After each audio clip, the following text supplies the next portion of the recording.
Et bonsoir tout le monde. J'espère que vous m'entendez bien là où vous êtes. Donc ce soir, c'est une soirée lecture. C'est un format qu'on n'avait pas fait depuis pas mal de temps et qui me tenait à cœur. Donc on va voir comment ça tourne ce soir, si on a du monde, si on a du débat, si on a des gens dans le chat qui veulent réagir aux retours qui seront faits sur les différentes lectures de livres ou matage de vidéos, etc. En tout cas, n'hésitez pas à vous faire connaître si vous avez des choses à partager. Sinon, eh ben, il y a moi qui ai des trucs à vous raconter. Et sinon, je crois qu'on a aussi Gauthier qui pourra nous parler d'un livre sur le functional programming. Ça avait été suggéré par Baptiste. Et qui est là, Baptiste. Comment ça se passe? Ça va, je suis en setup audio. Bah, ça ira très bien. Donc voilà, donc le format soirée lecture, en gros, l'idée c'est vous avez lu un livre, pas forcément sur la tech d'ailleurs, vous avez assisté à une conf, vous avez envie d'en faire un retour, positif, négatif. Le but, c'est pas de faire une critique du livre ou de la conf ou d'en faire le résumé, c'est plutôt de signaler des pointeurs, des choses que vous voulez faire connaître pour les partager au plus grand nombre. Voilà. Par quoi on commence? Est-ce qu'il y en a un parmi nous deux, trois, qui est chaud pour entamer les discussions autour de ces lectures?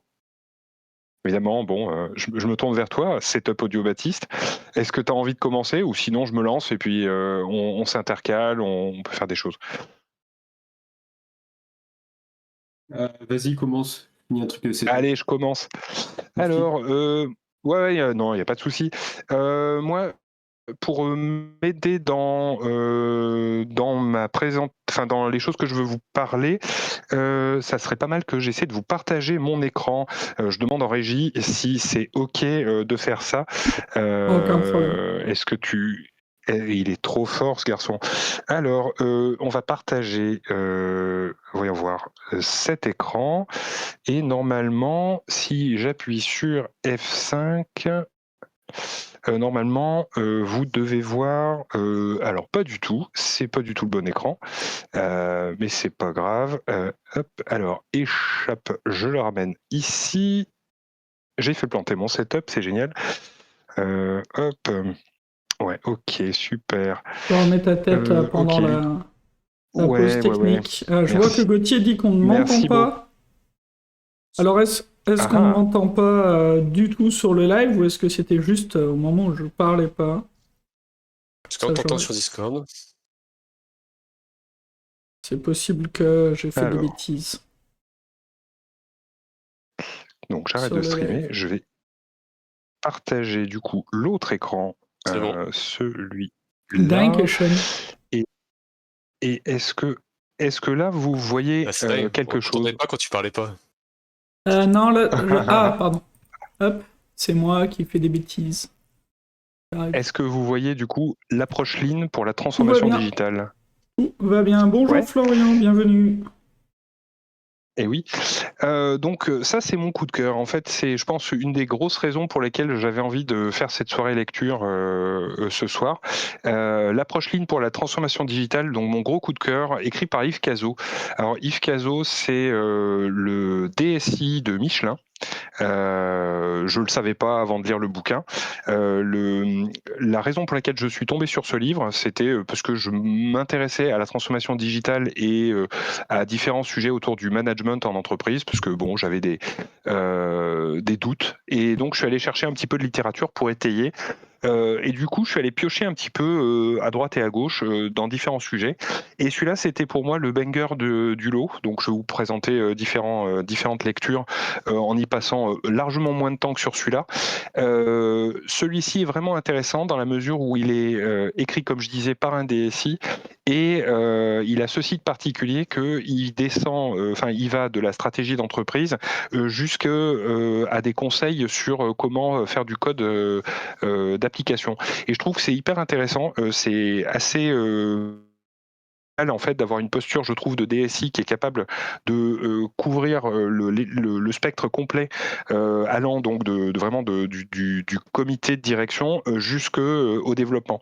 Et je trouve que le Yves Cazot est d'autant plus légitime que, et on en parlera juste après, il est vraiment développeur. Il vient du dev, il vient de la recherche aussi, il a codé des langages de programmation, et donc je trouve que ses conseils sont très pertinents. Il y a une petite mention faite au software craftsmanship. Je trouve que l'auteur a une honnêteté toute particulière par rapport à ça, de dire je n'y connais rien, mais je pense qu'il y a des bonnes idées là-dedans. Voilà, j'ai trouvé que le clin d'œil était plutôt pas mal, et en tout cas très, voilà, enfin, il évite d'inventer des choses s'il les connaît pas, il le dit, c'est bien. J'ai aussi trouvé une mention sur.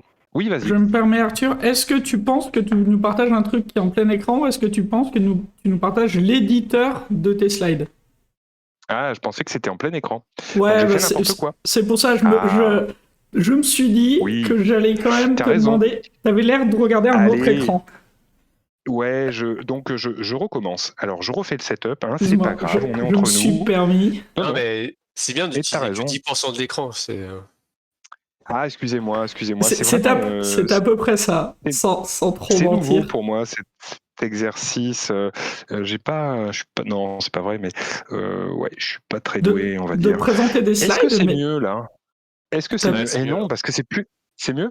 C'est plus mon métier. Je présente plus des slides. J'ai changé de boulot. Maintenant, je suis alors architecte. lead dev. Voilà, c'est ça mon rôle. Maintenant, je code. Voilà, donc ça, Ça y est, c'est c'est bien. mieux. Ça, ce sera plutôt pour l'after. Ok, donc excusez-moi. Du coup, j'espère quand même que vous voyez cette Oui. couverture tout à l'heure. Donc, il n'y a pas trop de voilà. Bref, donc voilà, vraiment une posture intéressante. Moi, ça m'intéressait notamment de voir si les mondes de l'IT, du management, des ERP, etc., c'était un monde si déconnecté du monde du code qu'on affectionne, qu'on aime tant. Et je trouve que ce livre, c'est un peu le chaînon manquant.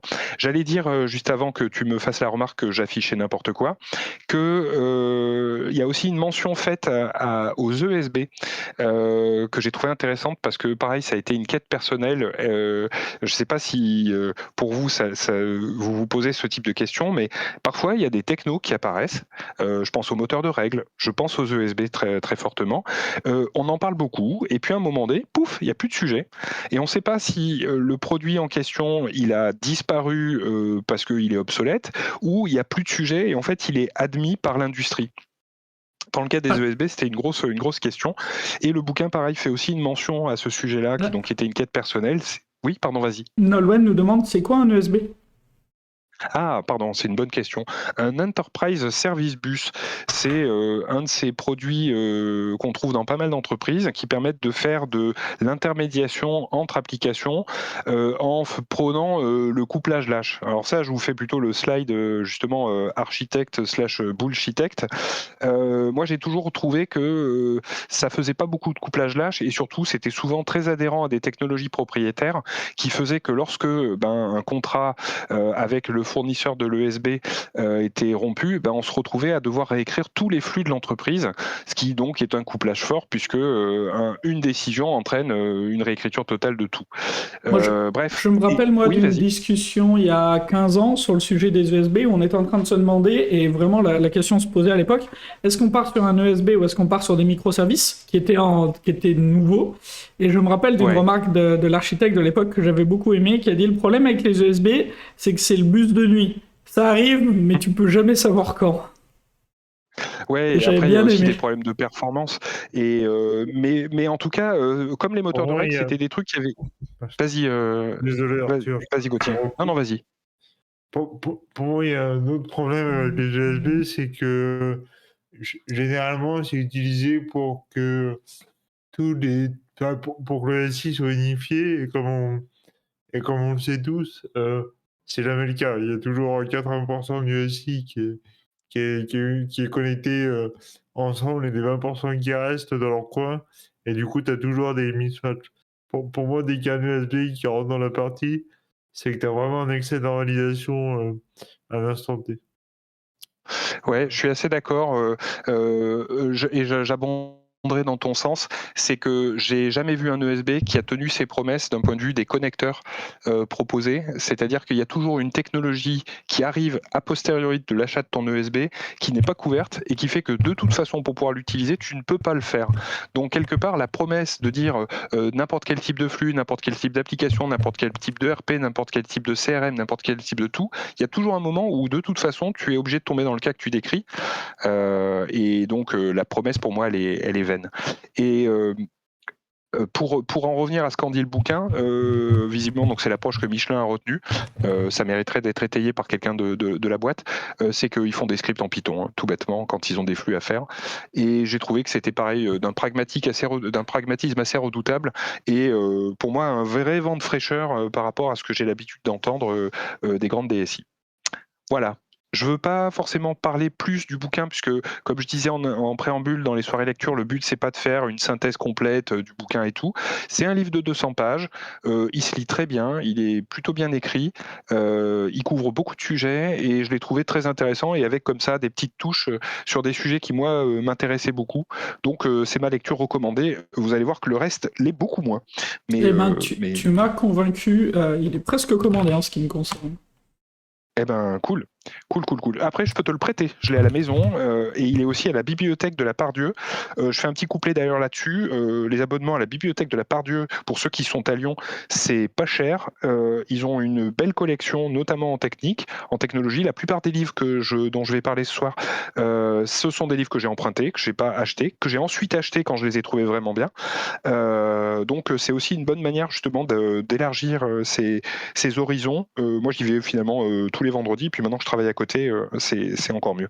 Mais voilà. Est-ce que tu es en train de dire que la bibliothèque de la Pardieu, ce serait encore moins cher que de venir me faire payer l'apéro chez toi? Ça, je suis pas sûr. Hein. C'est presque moins cher, mais non, mais bien sûr, c'est toujours le bienvenu à la maison. Toujours le bienvenu à la maison, en tout cas. Donc voilà, donc en tout cas, je te le prête quand tu veux, tu passes, il n'y a pas de souci. Voilà. C'est bon pour ça? Allez, on passe à la suite. Alors, si j'y arrive, évidemment. Alors, upskilling. Alors, comme je disais tout à l'heure, comme je cherchais des informations sur le management et sur le digital, je travaillais dans un service digital, donc je cherchais beaucoup d'informations sur la raison d'être de ce que je faisais. J'ai pris beaucoup de bouquins de différents horizons pour voir un peu, pour éviter de tomber dans ma zone de confort et de me retrouver avec des lectures qui m'auraient trop conforté dans un avis déjà fondé, quoi, déjà posé. Donc celui-là, en fait, est je crois, d'un cabinet de conseil. J'étais allé chercher un peu ce que les Big Four, les Ernst & Young, les entreprises un peu comme ça, Ernst & Young, qu'est-ce qu'il y a d'autre j'ai plus leur nom, Deloitte et Touche, enfin bref, tous ces cabinets-là, il y en a 4 ou 5 maintenant. Il n'y a plus Andersen, avec Enron, il me semble que c'est Enron qui les a fait couler, bref. Donc je voulais un peu voir ce que pouvait dire un cabinet de conseil sur différents sujets, et je suis tombé sur Upskilling, qui m'a beaucoup surpris parce qu'en fait j'étais plutôt d'accord avec ce qui était dedans, et leur parti pris de dire aujourd'hui avec le Covid et tout, les entreprises se posent beaucoup de questions sur quels sont les skills dont les salariés ont besoin pour pouvoir faire leur boulot en entreprise, et donc il y a aujourd'hui un besoin important de les former. Et voilà, donc le parti pris c'est se former, oui, mais sur quoi, etc. Je vais pas forcément en parler beaucoup, mais j'ai trouvé que c'était plutôt intéressant, et plutôt, ouais, effectivement, le titre le dit, c'était en gros des gens bien formés, des gens qui savent faire leur boulot, et ça fait des entreprises qui apprennent plus vite. C'est pas la grosse révolution, mais en tout cas j'ai été surpris d'être plutôt d'accord avec un cabinet de conseil. Je m'attendais plutôt à l'inverse, plutôt à être froissé, vexé. On verra un peu plus tard que ça peut être le cas. Mais celui-là est plutôt sympathique, en tout cas si vous vous intéressez au sujet de la formation, why not? Ah, Dragon Tactics. Alors celui-là est très intéressant. Il n'a rien à voir avec. Il n'y a pas d'ordre dans ce que j'ai, à part le premier, dans ce que je voulais présenter. Dragon Tactics, c'est un bouquin qui parle de. C'est plutôt un retour d'expérience des entreprises qui se sont installées en Chine notamment, par exemple Carrefour, sur finalement comment ça s'est passé pour elles sur le terrain. Et ce que j'ai trouvé hyper intéressant finalement, c'est pourquoi beaucoup de ces entreprises européennes, françaises, françaises n'ont pas réussi à s'implanter durablement en Chine. Elles ont réussi pendant un moment. Carrefour, ça a été notamment un succès à une époque. Mais à un moment donné, en fait, des entreprises chinoises ont réussi à leur damer le pion. En France, notamment, on a souvent l'idée que c'est par la copie que les Chinois arrivent à dépasser les entreprises en leur piquant leurs idées et en faisant mieux. Et le bouquin va plutôt dans le sens de démystifier ou de débunker cette idée-là et de montrer notamment un truc que j'ai retenu et que j'ai beaucoup apprécié, c'est l'idée qu'il y a une grosse compétition en fait au sein même des entreprises chinoises pour essayer de fabriquer le bon produit ou de trouver le bon dispositif. Donc finalement, au lieu d'être dans un modèle très performant comme on a en France, c'est-à-dire un sou est un sou, j'affecte ce sou à cette équipe doit utiliser ce sou de la manière la plus efficace possible parce qu'il ne faut pas dépenser à perdre et on va faire des réunions pour se caler, pour être sûr qu'on fait exactement la bonne chose. Et côté chinois, apparemment, c'est pas ça qu'on fait, c'est plutôt voilà votre objectif, équipe A, essayez de le faire du mieux que vous pouvez, équipe B, essayez de le faire du mieux que vous pouvez, et à la fin, on gardera ce qui a le mieux marché. Donc, quelque part, c'est pas performant, ce serait plutôt ce que Olivier Amand appellerait un modèle résilient, un modèle compétitif aussi, mais j'ai trouvé ça vraiment très intéressant sur l'idée que ça a cassé une idée reçue chez moi. J'ai une question sur ce que tu disais quand tu dis l'équipe A et l'équipe B, est-ce qu'elles poursuivent le même objectif et elles sont mises en compétition ? Ok. Oui, exactement. J'ai jamais vécu ça, et j'en parlais sur LinkedIn, je sais plus avec qui, dans un fil de commentaires justement sur cette situation, je me demandais dans quelle mesure ça n'a pas un côté malsain, en tout cas dans une culture occidentale. J'ai du mal à imaginer que tout le monde le vive super bien, quoi. Je suis sûr que tu peux le vivre très très mal, hein, c'est très clair. Mais disons que moi, j'ai pas forcément abordé le livre sous l'angle qu'est-ce que ça me ferait si ça m'arrivait, mais plutôt mince, j'avais pas forcément compris comment ça se passait et tu vois, ça va m'éviter la lecture de ce livre va m'éviter de dire oui, mais les Chinois en fait ils y arrivent parce qu'ils copient, qui était un peu le truc que tu entends partout, qui est un peu le marronnier. Et le livre a tendance à dire non, arrêtez, ça c'était peut-être vrai il y a 10, il y a 20 ans, c'est peut-être encore vrai sur certains secteurs, mais ça, en tout cas, ça ne se limite pas à ça. Et il y a d'autres explications pour trouver le dynamisme de l'industrie chinoise. Voilà, donc une lecture intéressante qui... Voilà. Oui, vas-y. Gauthier nous dit efficacité versus efficience. Et je pense que oui, c'est tout à fait ça. Ouais, alors... Il faut voir aussi, ce qui importe aussi, c'est que ça dépend aussi beaucoup des conséquences qui arrivent quand tu échoues, quoi.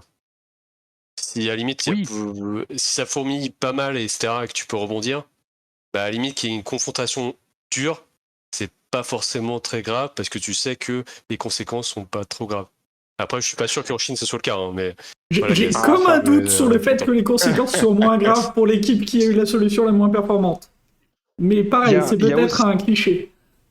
Il y a aussi le fait que, alors tu vois, j'ai pas le souvenir parce que la lecture remonte à décembre 2024, mais il y a aussi l'échelle de temps. C'est-à-dire, est-ce que tu fais de la compétition sur 2 semaines, sur 1 mois, sur 3 mois, sur 6 mois ? C'est peut-être pas la même chose finalement en fonction de l'échelle de temps. La dépense n'est pas forcément la même, le ressenti des équipes n'est pas forcément le même. Et puis si ça fait partie des règles du jeu, ma foi, tu sais aussi que tu peux tirer ton épingle du jeu d'une manière un peu compétitive, mais finalement comme dans le sport. Je sais pas du tout. Là, vraiment, je fais de l'élucubration. Mais en tout cas, voilà, un retour intéressant, notamment d'Adidas, de Carrefour et de gens qui étaient dans le marketing à ces époques-là pour essayer d'implanter les entreprises et qui, du coup, disent en fait, c'est ça qui nous est arrivé et c'est ça qu'on a compris de ce qui nous est arrivé quand on s'est fait sortir finalement du marché chinois. Voilà. Ça, c'est... Ouais. Je peux rajouter un truc là-dessus rapidement. J'enchaîne les gars. J'ai vu une vidéo un peu sur la mentalité, sur le projet, sur la vision à long terme des entreprises chinoises, notamment dans le domaine de l'aéronautique, où ils avaient commencé à faire miroiter la possibilité, je crois que c'était pour Boeing ou Airbus, je sais plus, de s'implanter en Chine. Et donc ils en avaient profité pour copier, pour essayer de copier initialement les technologies qui avaient été apportées donc par ce grand groupe, pour au final sortir une première ligne d'avion qui n'a pas marché du tout. Mais ce qu'il disait, c'était que l'idée, c'était pas d'avoir quelque chose qui fonctionnait du premier coup, mais de mettre en place tout l'écosystème derrière pour que sur les 10, 15, 20 ans qu'il allait y avoir derrière, ils puissent avoir un secteur complet autour de l'avionique. Donc le fait de dire on commence par faire plusieurs équipes pour arriver à un résultat donné, et en fait, peu importe si on n'a pas des résultats immédiats, le but c'est de mettre en place soit la dynamique, soit l'infrastructure derrière pour que à terme, ce terme étant plus ou moins loin, arriver à ce qu'on ait un secteur aussi compétitif que les entreprises qui sont implantées chez nous. Après, tu as beaucoup de personnes, tu as deux trucs, tu as plein de personnes qui sont bien formées pour répondre à la demande. Et puis en plus, vu que tu as du volume, tu peux baisser les coûts d'économie que tu as fait via l'économie que tu as fait. Après, ça a double tranchant aussi. On peut voir, c'est que ils font bien ça. Par contre, souvent, après, au bout d'un moment, le marché il arrive à saturation. Et donc, ils ont un autre problème, c'est qu'ils n'arrêtent plus à refourguer leur truc. Donc, on peut voir avec les panneaux solaires, on peut le voir sur plein de trucs. Et donc, après, ils sont obligés d'interdire, de réguler le marché pour rebaisser, aller dans le sens. Donc, faut trouver un juste milieu entre les deux. Et après, ils ont tendance, j'ai l'impression, d'aller dans un extrême à l'autre, quoi. Mais du coup, ils sont réactifs. Eh oui. On passe au suivant, ça vous va? Allez. Ah, bien. Alors, du coup, le suivant, prendre des décisions dans un monde incertain. Alors, je vous présente là un autre bouquin qui est plutôt pour les gens qui veulent créer un marché, un business et qui se posent des questions sur comment y arriver. Le bouquin est bien, mais en fait, surtout, vous pouvez aller trouver les mêmes informations que le bouquin par les auteurs du bouquin en vidéo directement sur Internet. Donc, bon, c'est un tips que je vous donne si vous voulez pas dépenser les 25 € du livre, mais il se trouve que j'avais pas réussi à mettre la main sur le livre à la bibliothèque parce qu'il était en train d'être... je voulais le lire au moment où il est sorti, en fait, et donc il était à l'outillage. Alors, quand un livre à la bibliothèque est à l'outillage, ça veut dire qu'ils sont en train de mettre la petite pastille pour l'antivol, etc. Ils sont en train de le rentrer dans la base de données. Et entre-temps, je m'étais rendu compte que les auteurs avaient fait les vidéos des explications des 12 étapes, que les vidéos sont très bien. Donc, si en fait vous voulez vous le faire aussi en format podcast, en vrai, sur le site des auteurs, ça marche aussi très bien. Bref, bon, ça c'est le petit tips. J'ai bien aimé le livre et les explications. En fait, c'est plein de bon sens, mais c'est surtout plein de trucs qu'on se dit parfois dans les soirées des software crafters.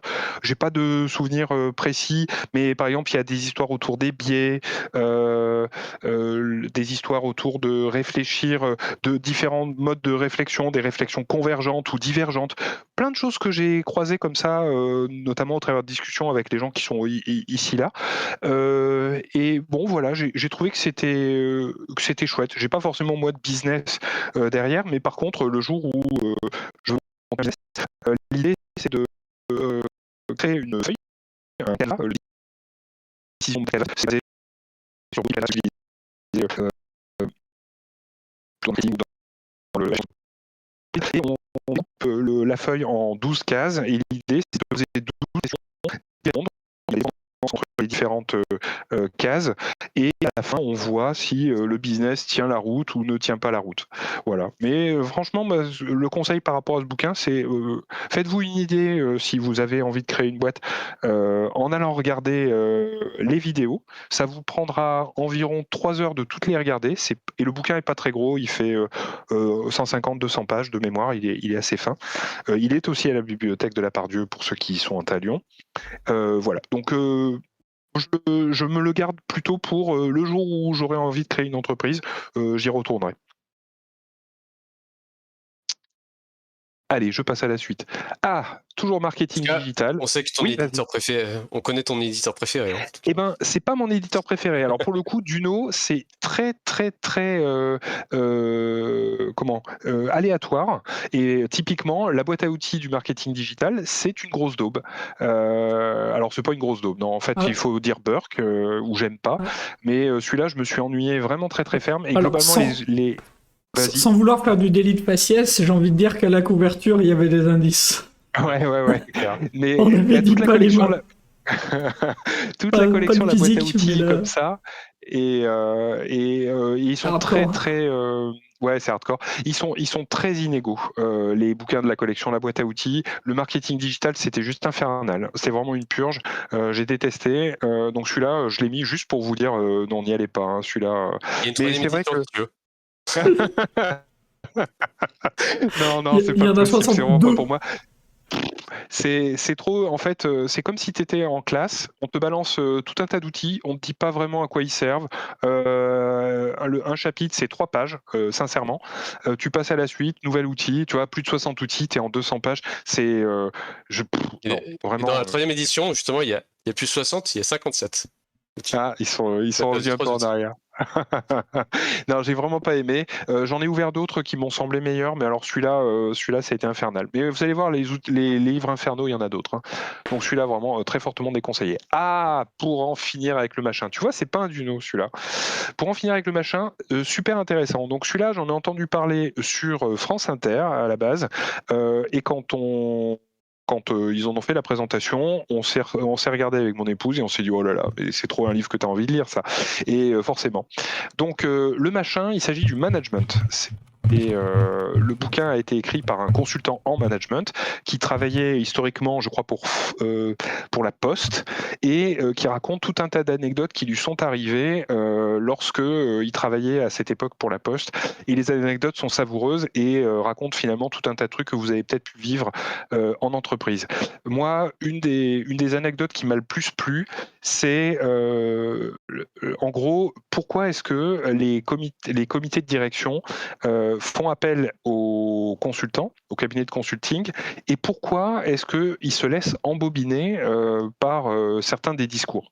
Donc déjà, le consultant en management, donc l'auteur du livre, revient sur finalement le jeu du consultant qui parle à l'oreille des directions, et il réexplique que quand même ce sont des entreprises qui ont 2 modèles économiques. Un premier qui est justement de faire du conseil, donc de donner des pistes d'amélioration aux entreprises. Et puis, elles ont souvent un autre bras, ces entreprises, qui est l'implémentation du plan.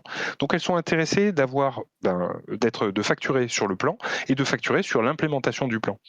Ce qui peut ensuite donner des spirales assez intéressantes, comme c'est l'auteur qui le dit, c'est pas moi évidemment, je ne pense absolument pas ce que je suis en train de dire, je me contente de répéter les paroles de l'auteur, mais en gros, on conseille aux entreprises de faire quelque chose d'hyper compliqué ou d'hyper flou.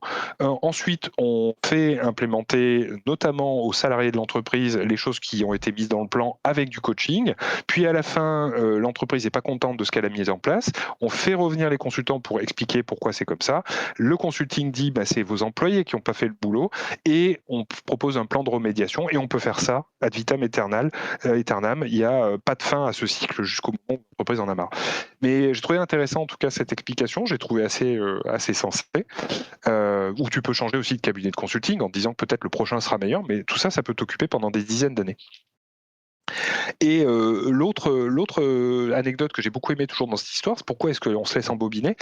Parce qu'il y a aussi des systèmes où tu es invité par exemple à un restaurant pour aller profiter d'un bon repas et c'est le cabinet de consulting qui t'invite. Évidemment, tout ça n'est pas de la corruption, c'est juste aller manger dans un bon restaurant et boire du bon vin.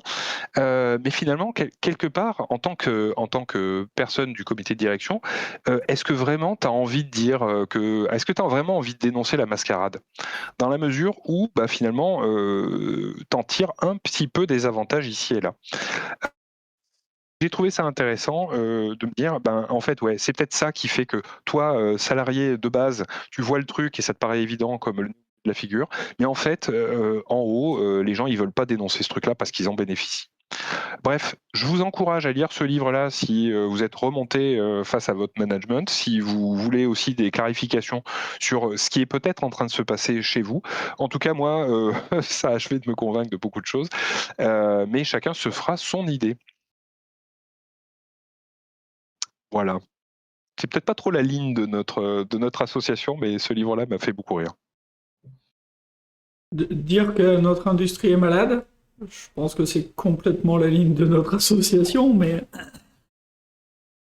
Alors du coup, je suis rassuré et je ne. Voilà, en tout cas, ouais, un bon. je pense que tu es dans le thème. Hein. Alors, si je suis dans le thème, tout va bien. En tout cas, voilà, c'est pareil, c'est un bouquin que j'ai à la maison. Celui-là, je l'ai acheté, donc je peux le prêter. Il n'y a pas de souci. Allez, celui-là, il est génial. Le Grand 8. Alors, le Grand 8, il est tout ce que son titre laisse supposer.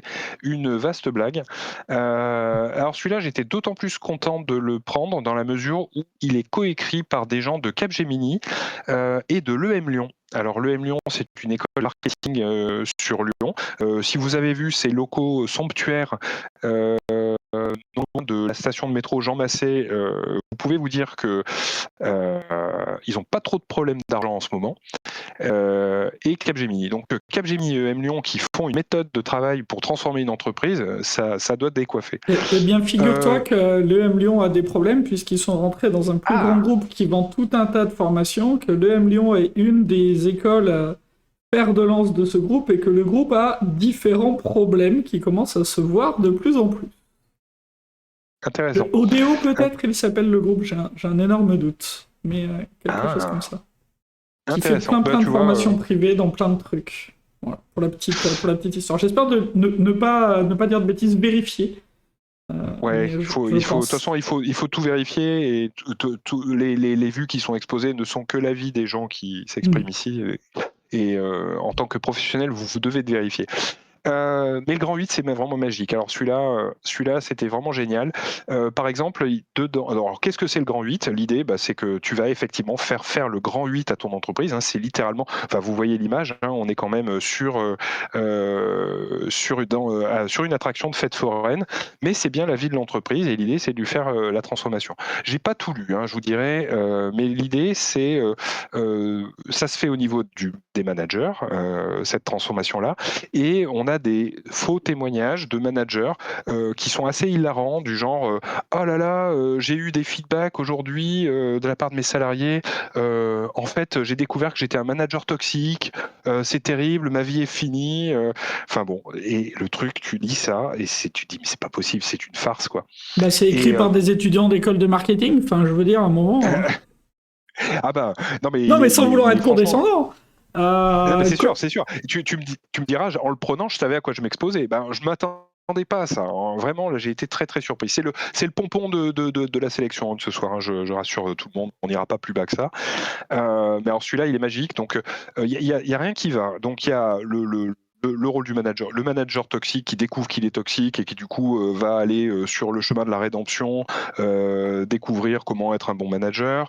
Il y a la mise en place par les organismes de formation d'une plateforme digitale permettant aux managers d'avoir des discussions avec des managers, tu sais, sous une forme pseudo-anonyme, entre différentes entreprises pour pouvoir s'échanger des tips de managers. Bon, sur le papier, ça peut être intéressant, mais enfin, à la limite, tu fais un meet-up, hein, ça marche aussi. Mais bon, j'ai vraiment, j'y ai trouvé vraiment le prise de l'école de commerce sur comment se faire de l'argent en mettant à disposition à la fois la méthode, donc le consulting et tout, la plateforme qui va privative, qui va te permettre de faire des échanges entre les uns et les autres.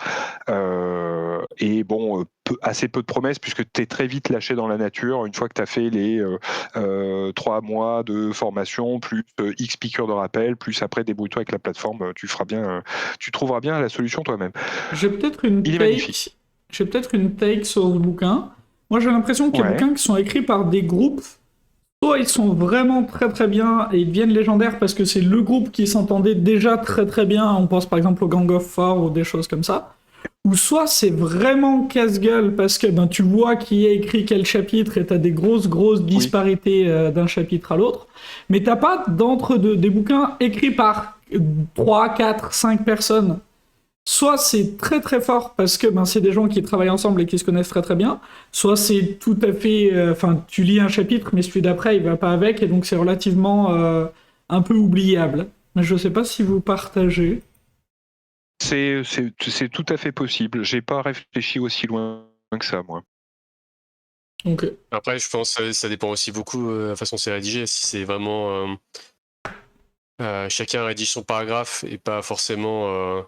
il y a un consensus pour l'écriture des articles, c'est tout de suite très différent, quoi. Mais ouais, Là, je saurais pas dire d'ailleurs. écrire un bouquin à plusieurs. En fait, pour moi, c'est comme monter sur scène à plusieurs. Tu te dis, ouais, ça va être plus facile, on va s'aider, etc. Et j'imagine qu'au final, tu bosses plus. Et c'est plus dur et c'est plus d'énergie et plus de temps que si tu le faisais tout seul. Parce que, certainement. faut se synchroniser, faut machin. Alors que, c'est comme les talks. Comme les talks. Oui, ça, je suis d'accord que pour les talks, clairement, ça prend plus de temps. Mais après, ça donne une dynamique que t'as pas forcément en solo. Mais après, il faut arriver à le faire.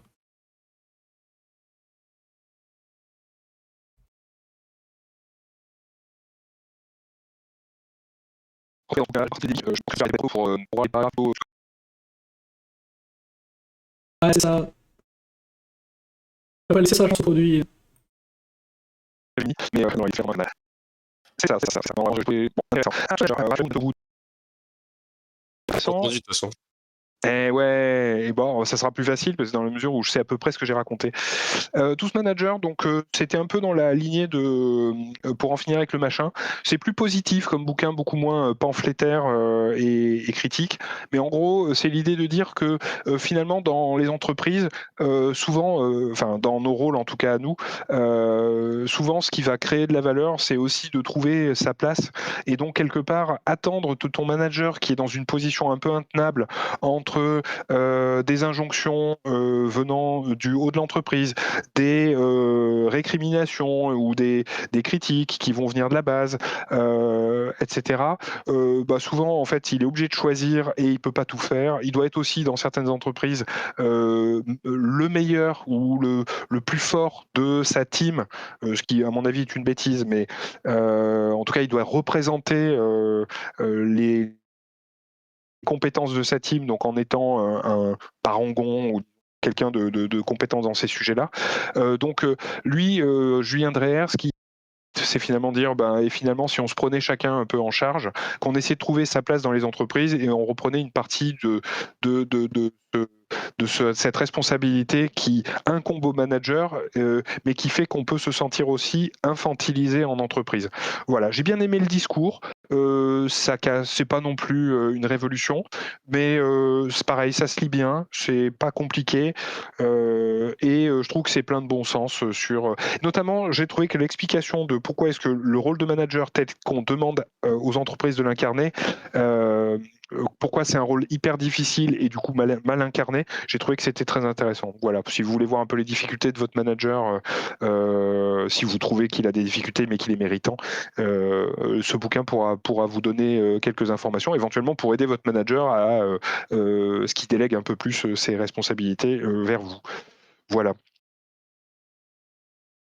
Je crois que c'est mon dernier bouquin, celui-là. Donc, on revient un peu sur de la technique à la fin. Kotlin Cookbook, je l'ai détesté. J'ai mis à Kotlin tout récemment pour une prestation qui s'est bien passée. Kotlin Cookbook, j'ai trouvé que par rapport finalement à la doc officielle de Kotlin, c'est un bouquin qui sert à rien et qui parle de réduire la programmation à tu veux faire ça, et ben tiens, voilà l'échantillon de code. Tu veux faire ça, tiens, voilà un autre échantillon de code. Tiens, tu veux faire ça, voilà encore un troisième échantillon de code. Je ne sais pas comment le lire, ce livre. Parce que tu t'ennuies. Si tu t'attends à ce que l'un des problèmes que tu as soit réellement couvert par le bouquin, tu vas pas trouver. Donc pour moi, c'est vraiment un bouquin qui m'est tombé des mains comme il fallait pas l'écrire celui-là. L'approche est pas bonne. Donc voilà, mon conseil par rapport à ce livre-là, c'est si vous avez besoin de faire du Kotlin, prenez le kotlinlang.org et allez lire la doc. Elle est franchement bien faite et bien plus intéressante, je trouve, que le livre de O'Reilly. Voilà. Et si je ne dis pas de bêtises, effectivement, je suis au bout de ma présentation. Donc, je vous ai ennuyé avec mes sujets depuis presque 40 minutes, on va dire 35 minutes parce qu'il y a eu l'intro. Est-ce que Baptiste, ça t'a laissé le temps, d'abord s'il y a des réactions évidemment n'hésitez pas, mais sinon Baptiste, est-ce que ça t'a laissé le temps de refaire ton setup pour qu'on passe à ta partie? Je vais couper mon partage puisqu'il n'est pas intéressant. Ouais, je pense que c'est bon pour moi. Est-ce que vous m'entendez? Oui, on t'entend bien. Parfait. Je vais partager mon écran parce que comme ça, je vais vous montrer les livres dont je parle. Et oui. L'idée, c'est écran entier, boum. Est-ce que vous voyez un écran? Non. Non. Ce stream est terminé. Alors, On voit ton Discord. Et si je change de fenêtre, vous voyez un navigateur web? C'est bon. Ouais. Ok, top. C'est gagné. Du coup, moi, c'est un peu fouillis, mais c'est le reflet de mes errances de programmation. En fait, il y a un livre chez les crafters qui est réputé. Colin, tu le cites dans ton bouquin, et c'est ce livre. Vous le connaissez tous. Ou du moins, je peux le présenter brièvement. C'est un livre qui veut un peu qui parle pas mal, selon moi, de modélisation pour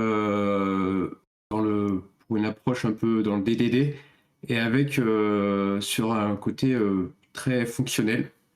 Et Ouais, je me rappelle celui-là, c'est un livre sur la programmation fonctionnelle et Gauthier l'aime pas. et, et, et ce livre-là, moi, j'aimerais bien le lire, mais en fait, il y a un mot qui me pose problème, c'est le mot fonctionnel. Et actuellement, je m'estime pas assez confiant pour comprendre ça, donc je me suis dit, bon, je vais essayer d'apprendre la programmation fonctionnelle. Qu'est-ce que c'est? Et pour faire ça, un livre qui m'a aidé à mieux apprendre la programmation fonctionnelle, c'est celui-là. Mais attends, Et celui-là. ça c'est un livre sur la programmation fonctionnelle et Gauthier l'aime pas, je crois. Ouais, non, mais et là, il C'est une reste vanne, deux autres. tout va bien. C'est une vanne, tout va bien. Il y a d'autres livres là. Je vais parler un peu de. Je crois que Gauthier n'aime pas non plus. On sait pas encore, mais je crois qu'il aime pas. Alors, en fait, ce qui est intéressant avec ce livre, c'est qu'il y a beaucoup de schémas, il y a beaucoup d'explications qui font que c'est super, sympa à lire. Et pour quelqu'un qui vient d'un langage objet, c'est super chouette. Je vais vous montrer un exemple par exemple, moi, des choses que j'ai aimées. On parle pas mal de programmation comme ça avec des streams. Donc là, bon, ça c'est minime. Mais sur d'autres aspects. En fait, voilà, donc là on a la table des matières. Il va revenir sur les fondements un peu de la programmation fonctionnelle. Donc il va parler de fonctions pures, d'immutabilité. Puis ensuite, petit à petit, il va essayer d'ouvrir ça pour aller sur la programmation d'application. Donc avec des programmes séquentiels, aussi de la gestion d'erreurs. Le chapitre était super intéressant sur la gestion d'erreurs. Et c'est là où après, à la fin, il commence un peu à... Moi, j'en suis par là. Et on voit que ça commence à être un peu compliqué, notamment quand il arrive sur la gestion des IO de manière fonctionnelle. Donc là, les IO, c'est les input-output. Et il parle de Cats Effect, qui est une librairie en Scala. Et c'est vrai que là, on voit qu'il essaye d'aller dans une direction, mais il a un peu du mal. Et parfois, ses exemples sont un peu trop répétitifs. Bonne remarque de Nolwenn. Est-ce que le site est librement consultable que tu nous montres? Non, c'est Damn Manning it. et c'est... Ah, alors attends, il ne faut point que je le stream. Mince, pardon. Pas de souci. Mais T'as juste... pas beaucoup d'extraits, donc ça va. Non, tout ira bien, mais juste si t'as juste le titre ou... ça ira Ok, très bien.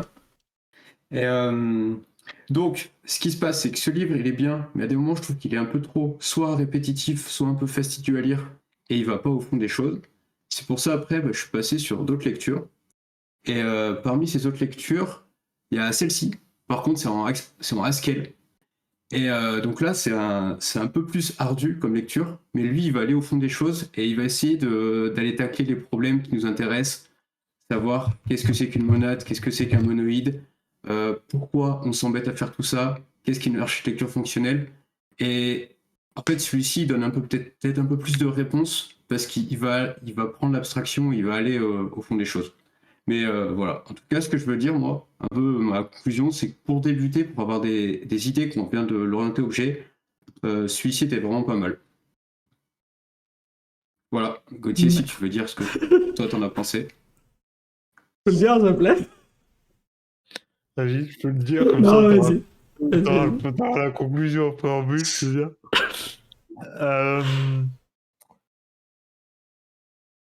Du coup, on va peut-être revenir sur les 3 ou 4 livres que tu as cités. Le premier, c'était Domain Driven Design Made Functional par Scott Walshing. Autant j'aime bien ce que fait l'auteur, c'est-à-dire que il a une vidéo, il y a un petit moment, déjà maintenant, c'était, je crois que c'était Seven ou 13 Ways to, to Draw a Turtle. C'était en fait, je sais pas si Flo, t'as la référence. Ouais, je vais te chercher ça. Ouais, super, merci. Et en fait, il essayait de faire le même exercice sur plusieurs paradigmes. Et c'était intéressant de voir comment il introduisait les éléments de chaque paradigme pour montrer les différences et les points communs. Il les enchaînait. Merci. Mais autant, en fait, moi, c'est pas tant que le livre était décevant parce que le livre est décevant, c'est parce que moi, j'avais passé cette approche-là et donc du coup, ça m'avait pas apporté plus que ça. Mais le livre est pas mal. Là, le deuxième livre que tu as cité, donc, qui était Grokking Functional Programming, que j'avais lu, mais pour le coup, moi, j'avais confondu avec un autre livre j'attendais par la suite. Moi, ce qui me posait problème, c'est que en fait, le livre donc s'appuie sur Scala pour montrer ce qu'est la programmation fonctionnelle.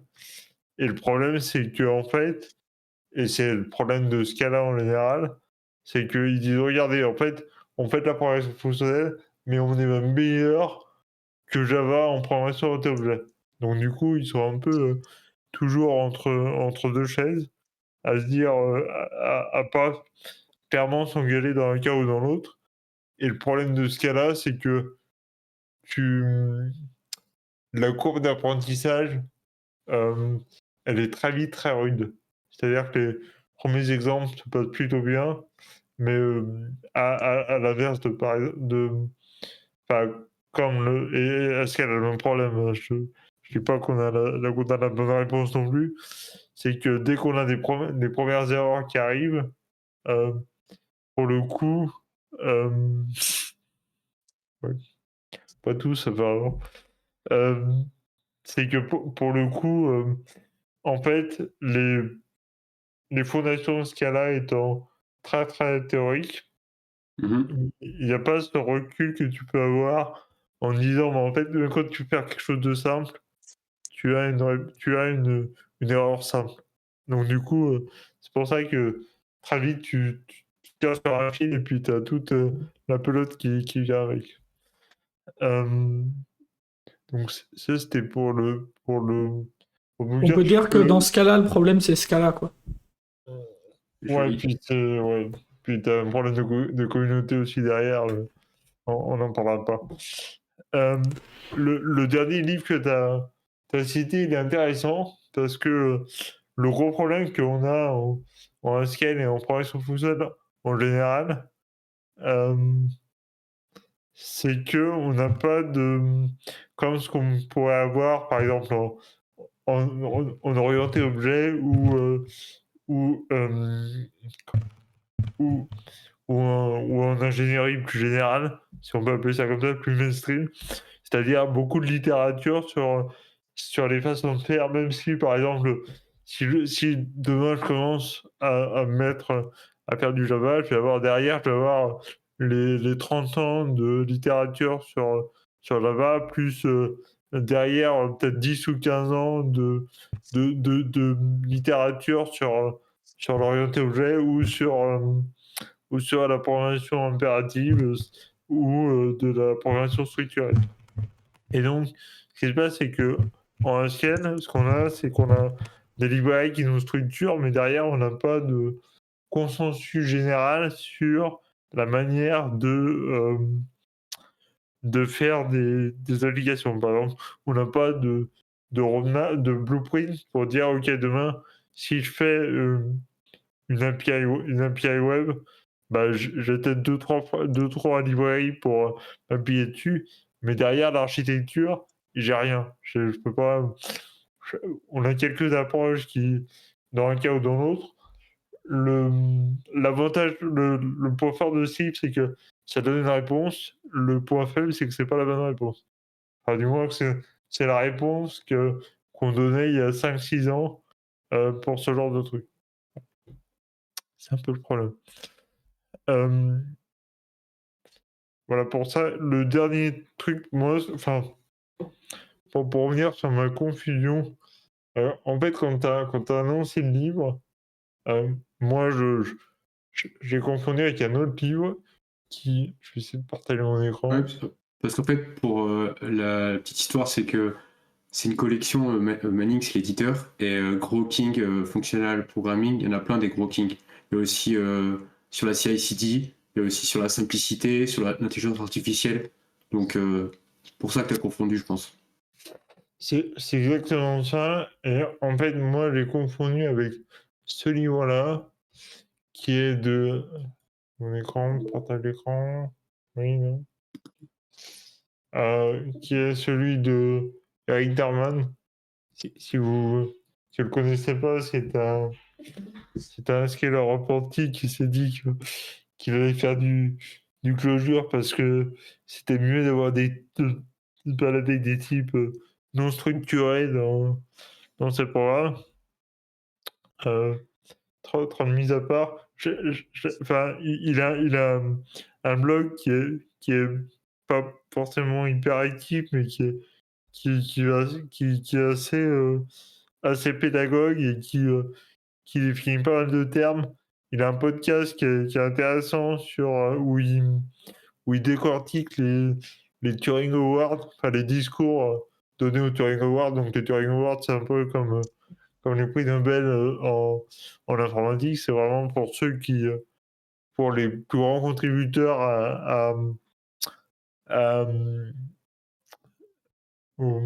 j'ai perdu le nom français, enfin à l'informatique en général. Et donc il y a toujours celui qui reçoit le discours, celui qui reçoit le prix a toujours un discours qui est généralement assez fourni, soit sur ce qu'il a fait, soit sur l'histoire qui l'a amené à faire ce qu'il a fait. Et donc, le podcast est bien. Il est assez long, je crois que ça dure 1 heure et demie par épisode, mais il prend le temps d'aller d'aller non seulement sur ce qui est écrit dans le discours, mais de rajouter pas mal d'infos derrière. Ça, c'est pour la petite histoire. Donc, moi, quand j'ai pris ce livre, notamment, c'est parce que ça faisait quelques temps, le livre de 2021, qu'on me demandait souvent de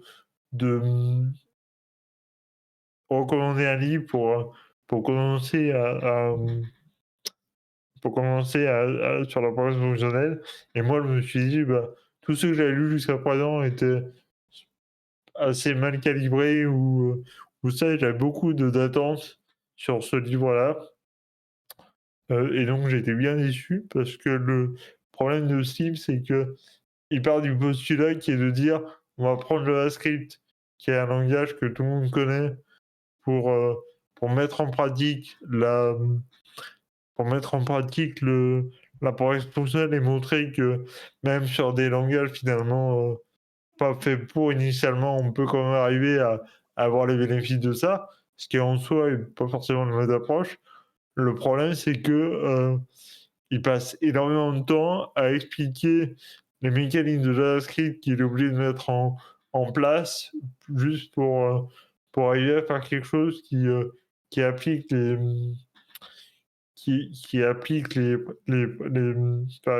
me permettent d'atteindre les bénéfices.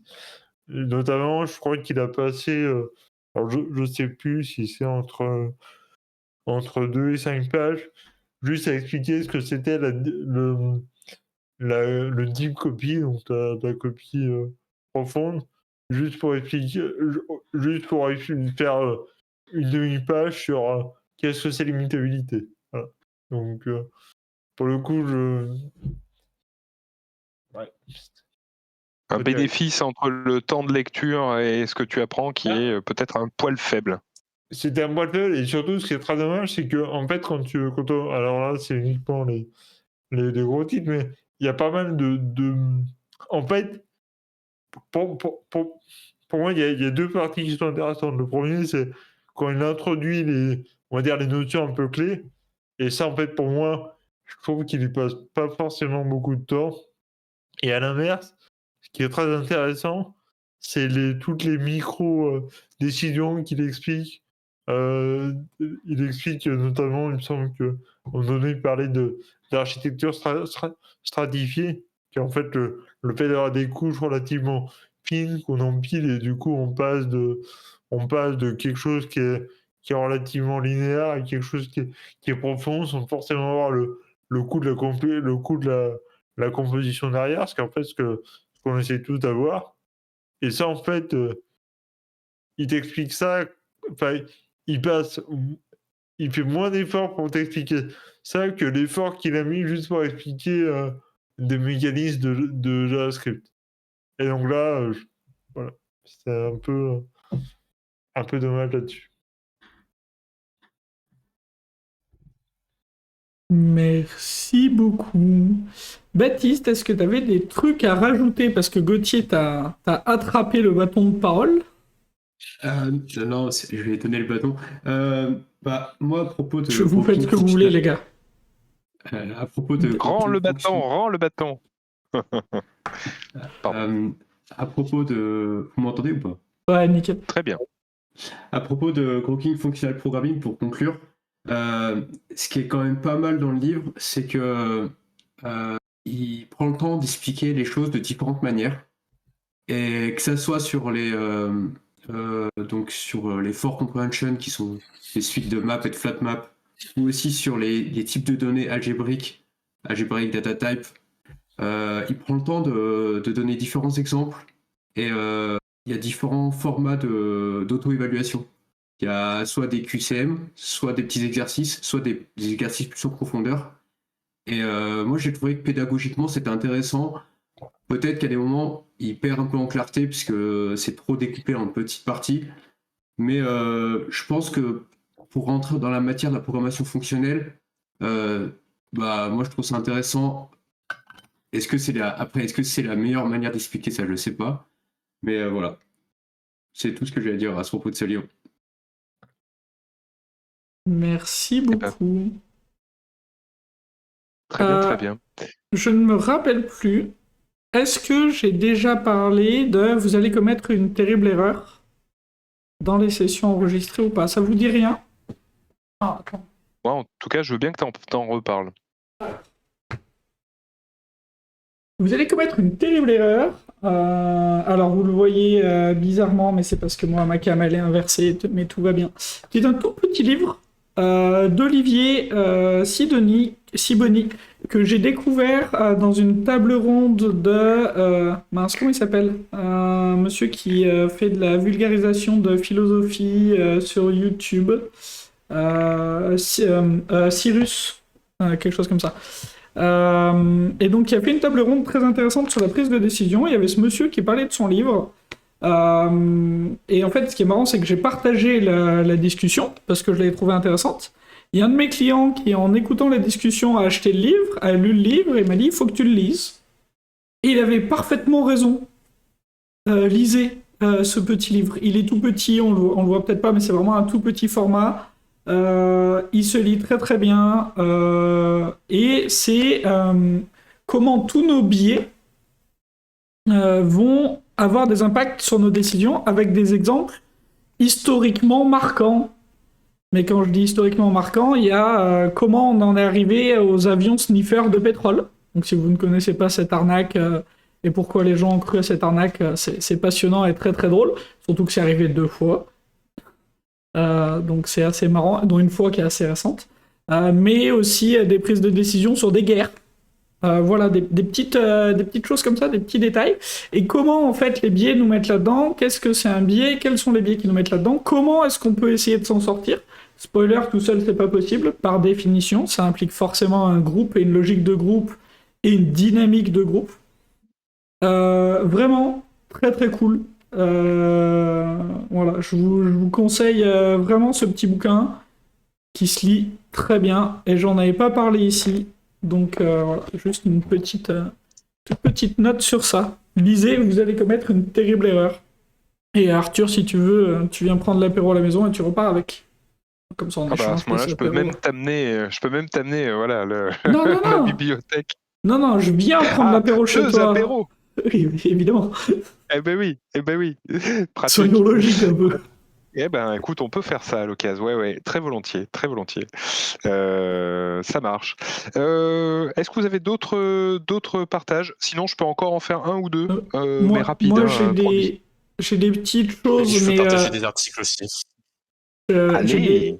j'ai des petits trucs, mais je vais faire vite parce que ma veille en ce moment, elle va vous faire souffler, je pense. Elle est un peu liée à l'IA et au développement par les IA, parce que c'est ce que je fais et que j'ai besoin de monter en compétences sur ça et que c'est très intéressant et que c'est une nouvelle manière de voir le travail.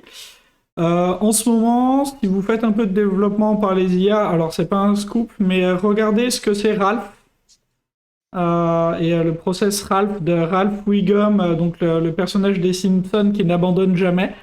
Et donc c'est un script où on va faire en boucle la même chose à une IA, mais avec quelque chose d'un tout petit peu plus intelligent. Il va créer son plan et avancer lui-même dans son plan, et ça donne des résultats qui sont étonnants, mais souvent étonnamment bons quand on est dans un contexte où on a déjà mis des règles, etc.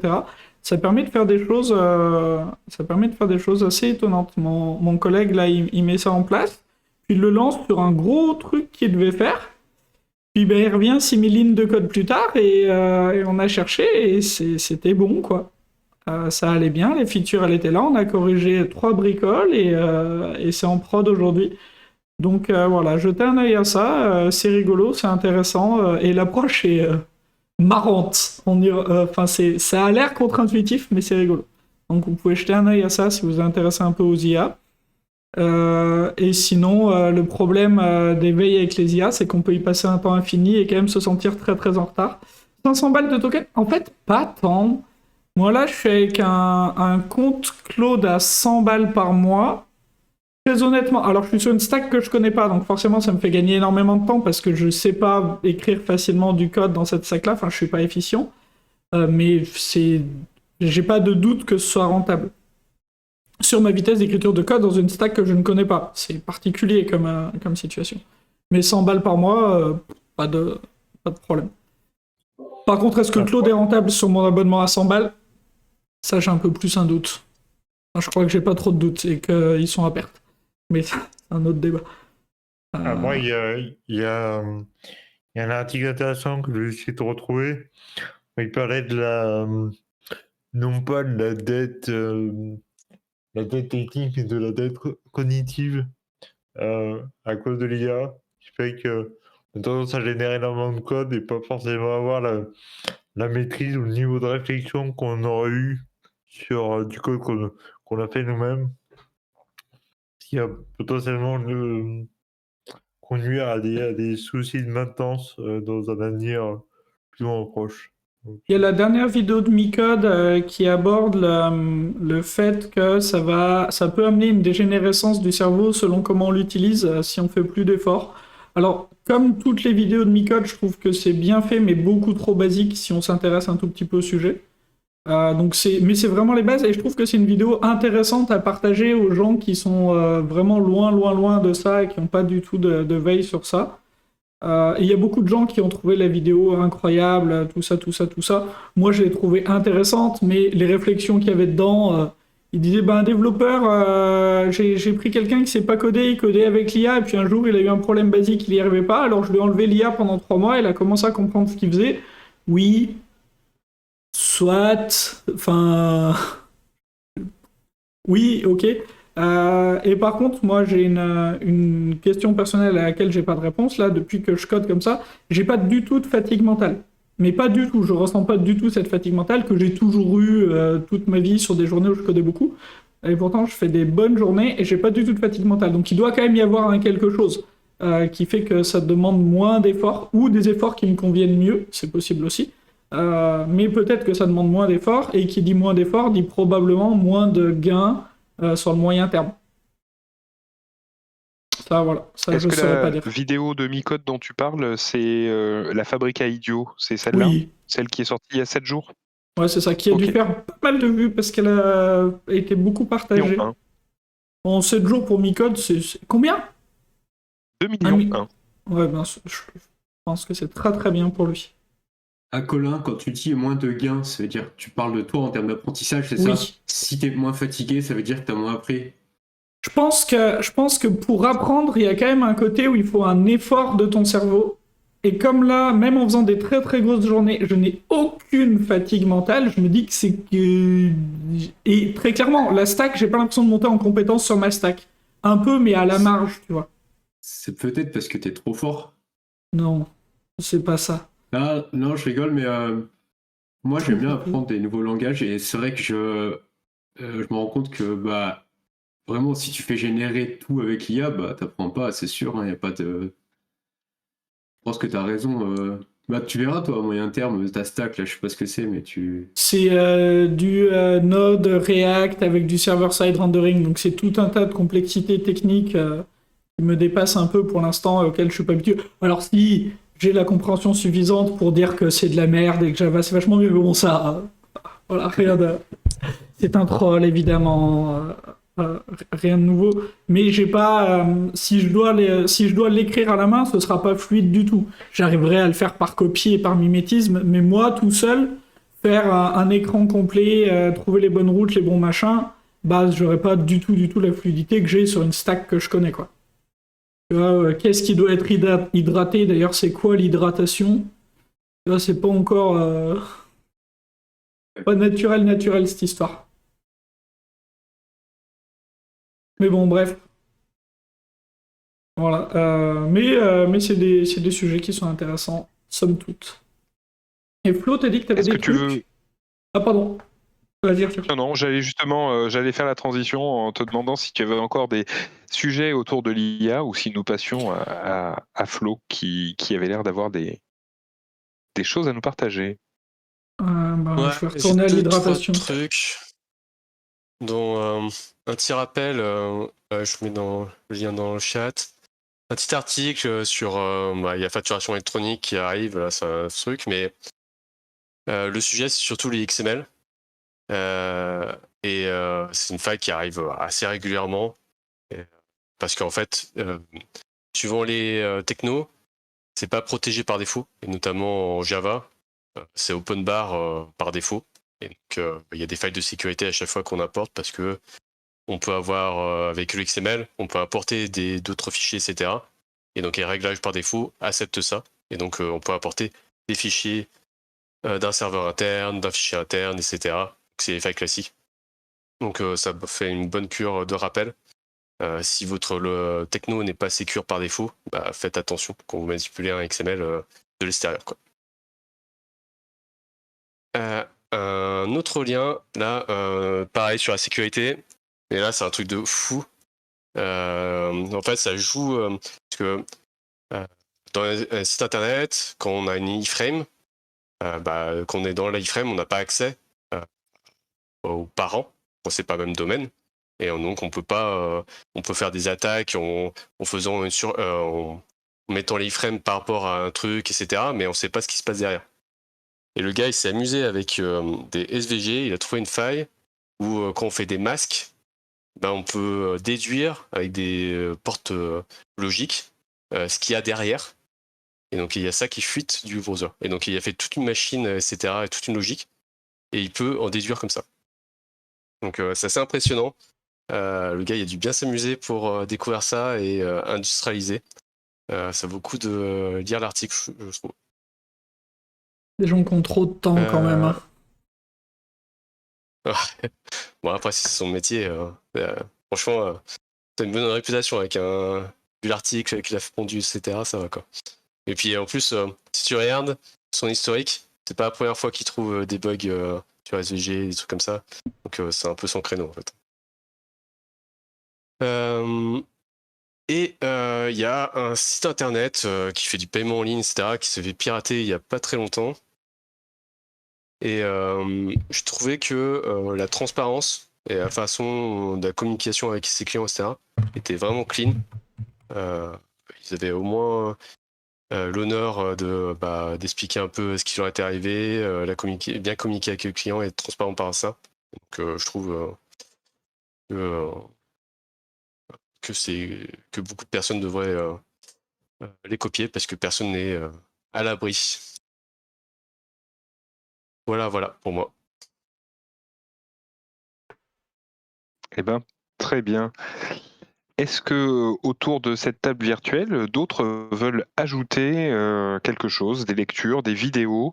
Moi, je disais que j'avais encore un ou deux trucs à partager. C'est pas des grosses révélations, mais est-ce que vous aussi vous en avez d'autres? Non, pas plus que ça. Allez, je me lance rapide. Alors, tu parlais d'IA tout à l'heure, Colin.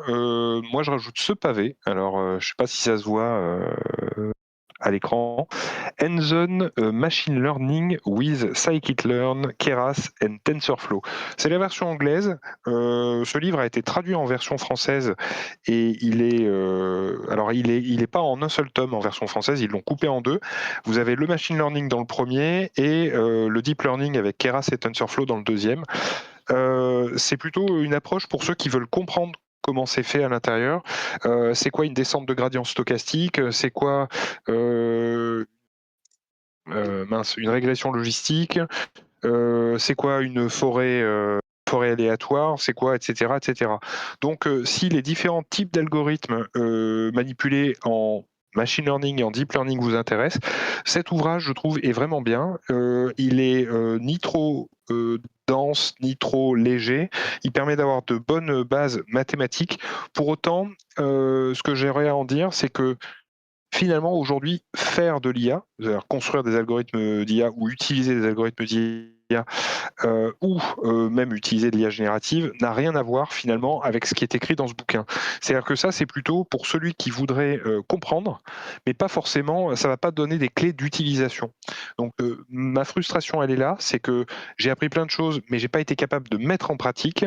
En revanche, j'avoue que sur le déroulé et les connaissances qui sont manifestées, c'est ce que j'ai trouvé de meilleur.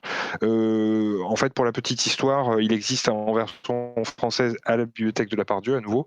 Et j'ai pas arrêté de l'emprunter en boucle. Je l'ai même perdu dans le bus, retrouvé dans le bus, parce qu'apparemment les bouquins d'IA n'intéressent personne dans le bus. Tu peux même les retrouver ensuite au terminus. Les gens ont laissé le truc et ça a été récupéré par le gentil chauffeur.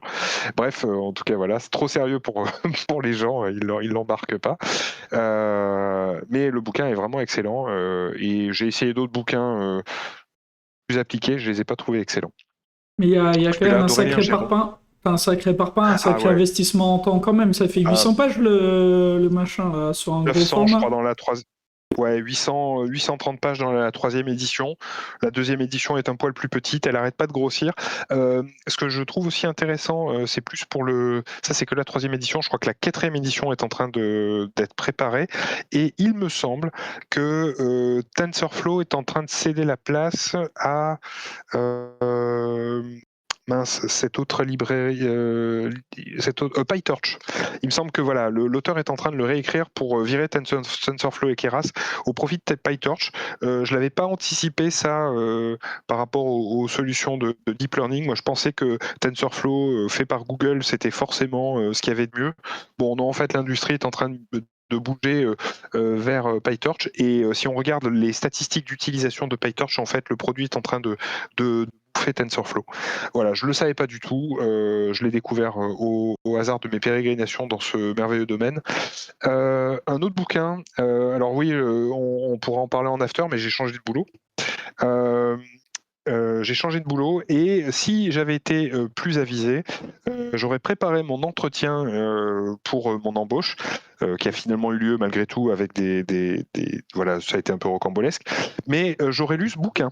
Voilà, Designing Data Intensive Application, un bouquin qui est lui aussi un banger. Je pense que on a dû déjà en parler à l'occasion. C'est un bouquin. Je l'ai souvent entendu recommander, effectivement. Ah, il est fabuleux. Il est très il est fabuleux. recommandé. Ouais, Martin Klepman, qui, si je dis pas de bêtises, est l'auteur de Kafka. qui donc fait une synthèse de tout ce qui permet de traiter de la volumétrie dans nos métiers. Donc ça va de la base de données évidemment à quand tu prends le commit log et que tu en fais un topic, donc là tu obtiens Kafka, et tout un tas d'autres choses. C'est assez velu, c'est bien présenté, il découpe en gros le domaine de la data en sous-parties qu'il appelle des îles, et donc il y a toute une espèce de représentation sous forme d'une carte du monde avec des îles virtuelles, et puis tu vas d'une île à une autre en découvrant un peu à la fois les technologies.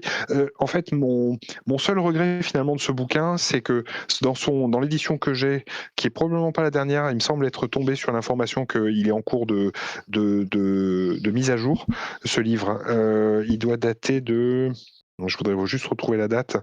2020, voilà. Non, 2017 même. Copyright 2017, Martin Klepman. Mais une révision, voilà. Moi, je suis à la 13e révision de 2020. Et en fait, c'est un bouquin qui aurait besoin d'une petite mise à jour. On est en 2026 quand même. Le domaine de la data, ça s'arrête pas là. Donc forcément, c'est un domaine qui bouge beaucoup, hein, mais Alors, il est déjà extrêmement bien. Oui. Deux choses. Une question de Nolwenn qui nous demande, ça commence à combien des gros volumes? Est-ce qu'il donne des ordres de grandeur? Ah, c'est Tu sais. oui, alors j'ai pas là parce que évidemment je l'ai pas relu récemment, mais gros volume, c'est plus gros que ce que j'avais l'habitude de traiter. On parle de millions là, hein. On parle de millions. 2 millions par seconde, 2 millions par jour, par année, par... Bah, ça dépend des systèmes. Ça dépend des systèmes sur une base de Généralement, données. c'est quand tu peux plus faire tourner sur une seule machine, quoi. Ouais. Ok. C'est-à-dire que là, forcément, tu te retapes le cap théorème, tu te retapes le sharding de topic. Enfin, tous ces sujets-là sont abordés. Quels sont les trade-offs que tu dois faire pour arriver à supporter ça? Oui, typiquement, moi, je suis dans une industrie robotique maintenant où un des enjeux, j'imagine, que j'aurai à traiter dans le futur, et j'attends ça avec impatience, donc je lirai ce bouquin vraiment en entier. C'est comment tu fais avec des positions de robots qui n'arrêtent pas de bouger. Tu les reçois et tu dois en prendre des décisions, par exemple là-dessus, un peu les mêmes problématiques qu'EDF doit traiter avec du complexe event, enfin des décisions prises sur tous les événements des compteurs Linky, où on imagine que pareil, c'est des gros volumes qu'il faut traiter et en même Alors qu'il faut c'est Enedis enregistrer pour et les traiter. Linky. C'est Ah, c'est Enedis Enedis, oui, pour les Linky, mais tu as oui. raison. Et la deuxième chose qui se passe, c'est une première, il me semble, puisque Gauthier note ce livre 5 sur 5. Je n'ai jamais vu de note de 5 sur 5 de Gauthier pour quoi que ce soit. Si, pour mes sujets, c'est ça. Oui, ça fait. Quand c'est lui qui présente, il trouve ça vraiment très bien, mais sinon, c'est tout, quoi. Ouais. Non, juste pour préciser, en fait, ce qui est bien dans ce livre, c'est que c'est pour ça que je suis pas forcément d'accord avec toi sur le fait qu'il y ait besoin d'une mise à jour. C'est que ce livre, il présente pas que les technos, il présente les concepts. les concepts qu'il y a derrière les technos. Et les Oui. concepts qui n'ont pas bougé depuis quelques temps. Donc, pour moi, la mise à jour, elle apporte rien, si ce n'est peut-être citer les technos un peu tendants du moment, ce qui en soi est pas forcément utile dans la mesure où, en fait, moi, je m'en servirais pas comme de référence pour faire une implémentation, mais vraiment me baser sur la doc de l'outil en question, quoi. Je suis partiellement d'accord. Je comprends ton point de vue. Les concepts ont évidemment bien plus de valeur, tout comme je préfère les bouquins sur les langages de programmation ou sur les concepts comme la programmation fonctionnelle, parce que c'est des bouquins qui sont beaucoup plus durables que les bouquins d'implémentation, ou par exemple, moi je me souviens de mes bouquins XML in a nutshell, ou tous ces trucs-là qui t'apprenaient à utiliser des parseurs Sax ou DOM. 2 ans après, tu peux les jeter à la poubelle. Les librairies ont vachement bougé, tu peux plus rien en faire. C'est plus comme ça qu'on programme, donc tu peux tout béné. Mais néanmoins, je trouve que dans les... Alors c'est peut-être moi, hein, mais dans le domaine de la data, je trouve que les produits ont tendance à beaucoup se ressembler. Il y a eu une explosion, tu vois, un Apache Flume, un Flink, je suis peut-être en train de tout confondre, mais moi, le travail qui est fait par Klepman de catégorisation et de dire ce produit-là, il appartient à cette catégorie de problématiques dont le concept est ceci, cela, en fait, ça me permet d'éviter de me tromper et de me laisser, de perdre du temps à décrypter dans la home page ou dans les page, disons, de démarrage d'une technologie, est-ce que c'est vraiment celle dont j'ai besoin? Est-ce qu'elle fait vraiment partie de la famille des choses que je dois considérer? Ou est-ce qu'en fait, non, je suis juste en train de me tromper parce que tout le monde fait de la data, tout le monde fait du streaming, tout le monde fait... Tu vois, il y a...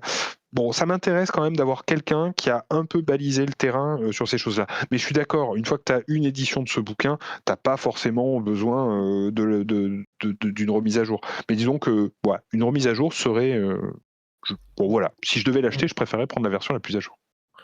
En fait, le réel problème dans les solutions de data, c'est que tu as le même problème d'ailleurs que dans toutes les briques logicielles qui sont un peu standalone, c'est que tu as des composants qui essaient de faire un peu plus que ce qu'ils devraient faire. Typiquement, si je prends Kafka ou même Pulsar qui est un équivalent que je connais peut-être un peu mieux. En fait, de base, c'était dit pour faire dans le cas de Kafka, c'était pour faire des logs, des fils de messages, et pour Pulsar, c'est du messaging, mais en fait, il rajoute tellement de composants par-dessus qu'en plus, tu peux faire du batch derrière, tu peux faire du KSQL pour faire des requêtes dessus, etc. etc. Donc, pour moi, en fait, peu importe la solution que tu as pris au départ, après, le trade-off, au final, c'est toi qui le prends.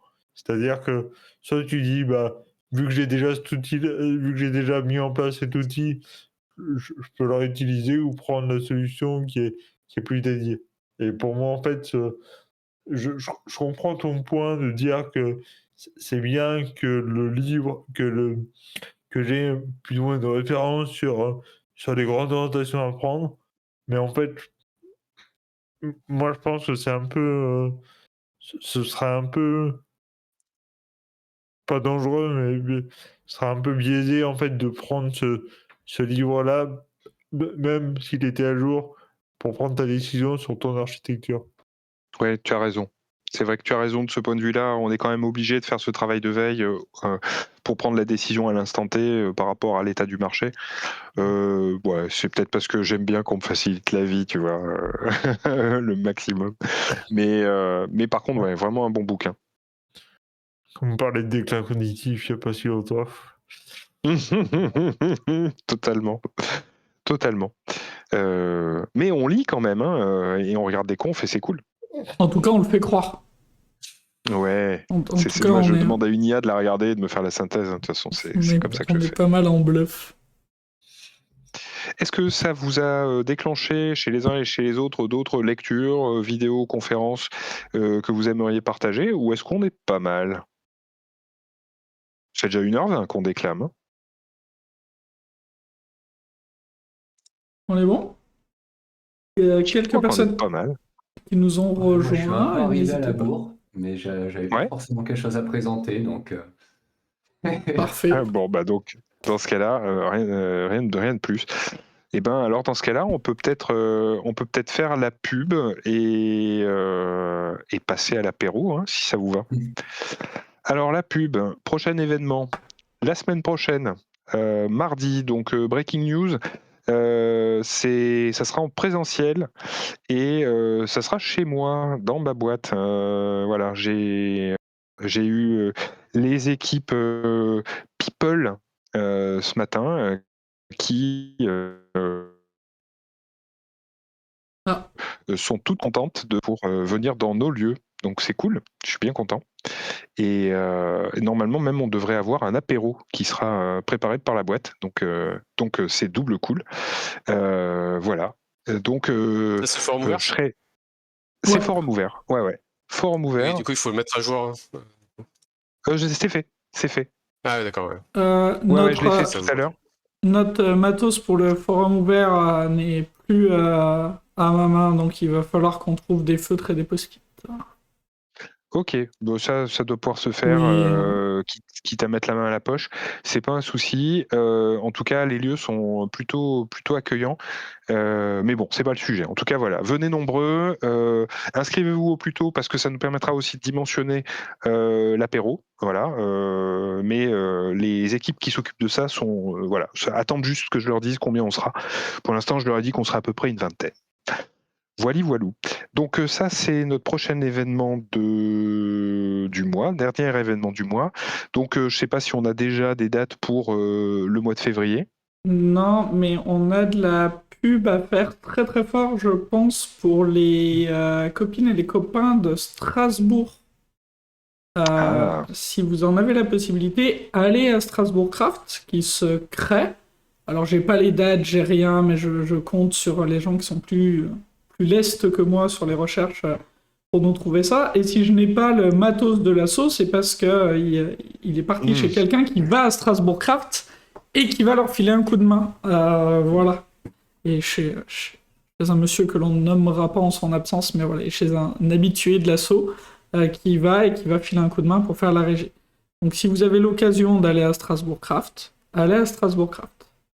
Et de notre côté, on a avancé un tout petit peu sur Lyon Craft, c'est-à-dire qu'on s'est fait une réunion hier midi entre nous pour commencer à parler de choses. Moi, j'ai eu le lieu aujourd'hui où la dame avec qui on parle, donc qui est la personne au commerce, est littéralement tombée des nues quand je lui ai dit que non, nous ne prendrions pas les 5 000 € de café.